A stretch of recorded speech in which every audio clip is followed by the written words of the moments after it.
I'm creating a day challenge to master creature creation and the 3D production pipeline. Each day, I must create a character from 2D concept art to 3D rigged and animated. I have been learning for 1 year, but this is the moment to add some focus so I can master this art.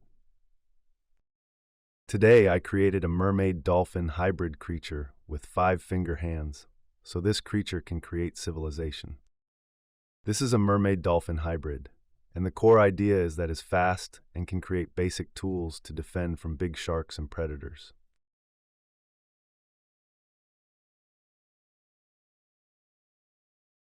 Next, I created some 3D textures using AI and Adobe Substance. The idea is to use these textures as alphas to give micro details in ZBrush and in the future as brush palettes too. So this is the final animation I'm planning to add quality and functionality in a new character every new day.